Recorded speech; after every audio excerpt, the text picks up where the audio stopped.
तुम्हें पता है डिफरेंस क्या है इमोशनल होने में और इमोशनली मैच्योर होने में? इमोशनल इंसान फील करता है, इमोशनली मैच्योर इंसान भी फील करता है, लेकिन वो कॉन्शियसली रिस्पॉन्ड करता है, और यही सेल्फ रेगुलेशन है और ये गेम चेंजर है।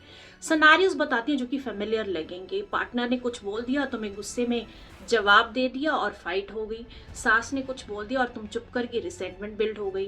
बॉस ने क्रिटिसाइज कर दिया और तुम डिफेंसिव होके आर्ग्यू कर लिया और सिचुएशन और वर्स हो गई। इसमें एक कॉमन पैटर्न नोट किया?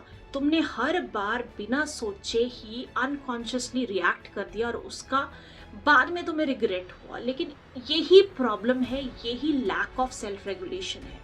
अब सोशियोलॉजी और न्यूरोसाइंस ये कहती है कि तुम्हारा ब्रेन जो है ना वो दो हिस्सों में काम करता है। एक है एमिग्डाला जो कि इमोशनल ब्रेन है और सडनली रिएक्ट करता है, और दूसरा है प्रीफ्रंटल कॉर्टेक्स जो कि रैशनल ब्रेन है, पहले सब कॉन्सिक्वेंसेस को समझता है, बिफोर एक्टिंग थिंक करता है और फिर उसके बाद रिस्पॉन्ड करता है।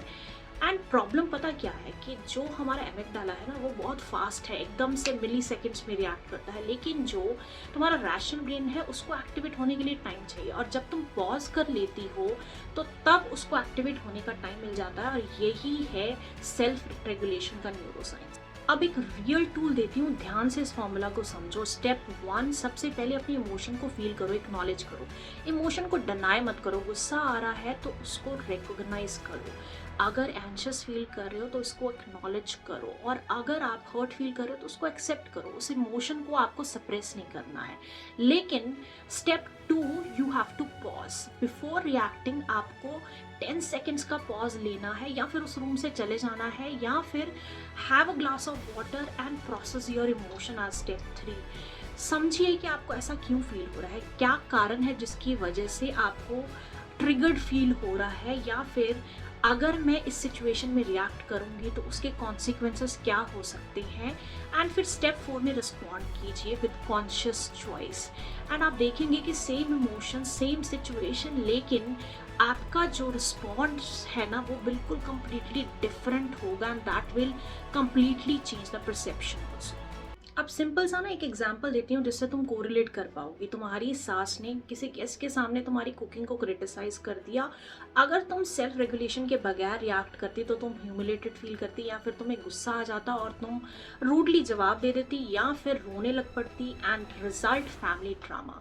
लेकिन अगर तुम सेल्फ रेगुलेशन के साथ रिएक्ट करती तो तुम उस चीज़ को प्रॉपरली पॉज लेके अपनी इमोशन को प्रोसेस करके के समझ गए कि मेरा जो गोल है ना वो इस इशू को एस्केलेट करना नहीं है, इसको दबाना है, राइट। तो आप उसको रिस्पॉन्ड करेंगे कि ओके मैं नेक्स्ट टाइम इस चीज़ का ध्यान रखूंगी, आप प्लीज़ मुझे गाइड कर दीजिएगा। लेकिन बाद में प्राइवेटली इस चीज़ को बोलना, बाउंड्री सेट करना कि आप मुझे गेस्ट के सामने क्रिटिसाइज मत कीजिए, अकेले में बता दीजिए।